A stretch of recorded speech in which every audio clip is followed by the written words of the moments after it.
Sejak dilatih Sinteyong, harus diakui kalau level timnas Indonesia, khususnya senior, benar-benar mengalami peningkatan. Ya, selain beragam taktik yang terbilang jitu, keberadaan para pemain abroad dan keturunan nyatanya mampu membuat Indonesia main dengan gaya Eropa. Hal itulah yang membuat publik yakin jika skuad Garuda bisa kok bersaing dengan tim-tim kuat di Asia. Ya, meski untuk menang masih sangat sulit, paling enggak bisa mengimbangi secara permainan itu sudah luar biasa. Dan hal tersebut sejatinya juga disadari oleh legenda timnas Jepang, Keisuke Honda, di mana Honda menilai bahwa lawan yang berpotensi paling menyulitkan Jepang di grup D adalah Indonesia. Tentu saja Honda tak asal jeplak hanya untuk bikin netizen Indo happy. Namun ia berbicara sesuai fakta dan realita yang ada saat ini.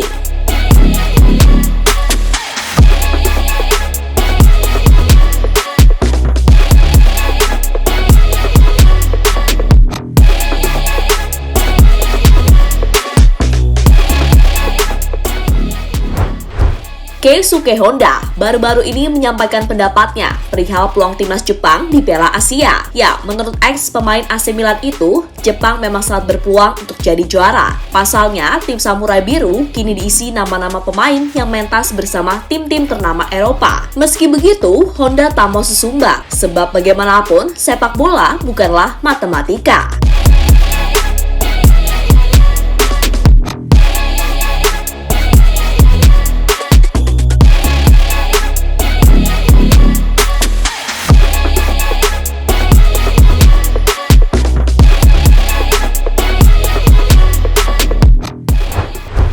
Ya, Jepang sendiri tergabung di grup D bersama Irak, Vietnam, dan Indonesia. Jelaslah ya, secara kualitas Jepang pasti adalah yang paling oke. Namun menurut Honda, ada satu lawan yang bagaimanapun mesti diwaspadai. Bukan Irak, bukan Vietnam, melainkan Indonesia, yang bahkan secara ranking FIFA berada di urutan terbawah di antara 4 tim yang ada. Tentu saja Honda nggak asal jeplak, di mana ia menganggap kalau saat ini kekuatan timnas Indonesia sangat tidak bisa dianggap remeh. Untuk itu, ia meminta pasukan Haji Memoriyasu untuk menyapu bersih 2 laga awal melawan Vietnam dan Irak agar saat melawan Indonesia setidaknya bisa lebih santai.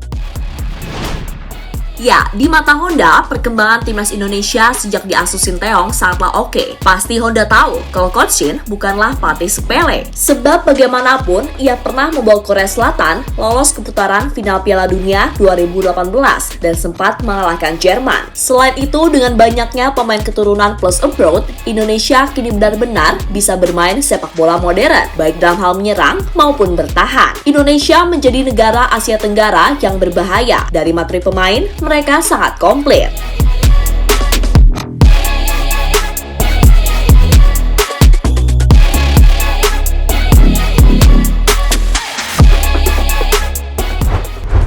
Lebih lanjut, Honda sendiri juga mengaku tak sabar melihat pertandingan Jepang melawan Indonesia. Ya, di mata Honda, pertandingan Jepang melawan Indonesia bisa dibilang pertandingan Asia rasa Eropa. Memang sekali lagi, jika ukurannya adalah level kualitas dan pengalaman pemain kita dengan Jepang sudah pasti kalah. Tapi setidaknya dengan adanya para pemain keturunan dan juga abroad, optimisme itu tetaplah bersemai buat skuad Garuda.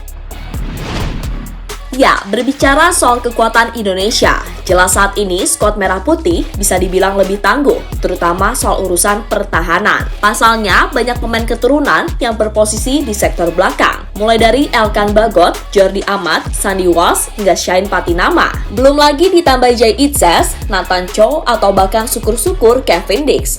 Makin kuat aja lini belakang kita. Hal yang sebenarnya wajar, karena jika dilihat dari sejarah, kapan sih Indonesia punya back-back tangguh yang mumpuni di level Asia? Ingat, Asia loh, bukan ASEAN. Tentu dengan berat hati dan respect buat para legend, tidak ada. Namun sekarang, selain pemain keturunan, kita juga punya back-back top seperti Rizky Ridho hingga Fahrudin Arianto. Nyatanya bisa kan bersaing?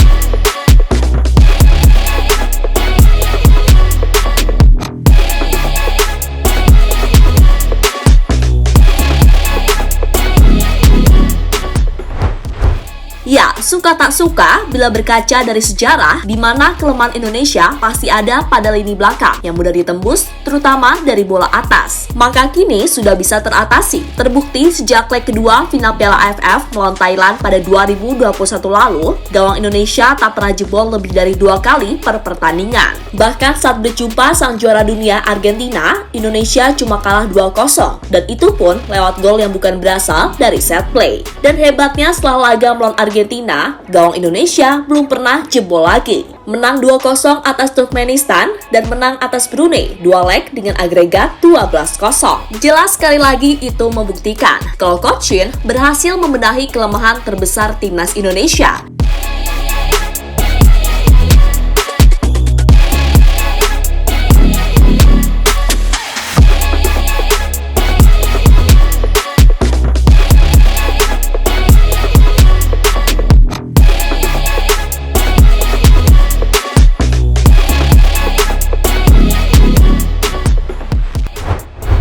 Ya, pada akhirnya kekuatan Indonesia memang bukan sekedar pertahanan doang. Di sektor tengah, Indonesia masih punya Ivan Jenner yang kita tahu punya gaya main yang tenang dan simpel. Meski secara level ia masih kalah jauh dengan Wataru Endo dan Daichi Kamada misalnya. Namun paling tidak, perbedaan kualitas itu nggak jomplang-jomplang amat lah. Karena Ivan sendiri tumbuh besar di Belanda yang punya kultur sepak bola oke. Terlebih bila Indonesia punya striker yang main di Eropa, tentu itu juga minimal bisa membuat perbedaan.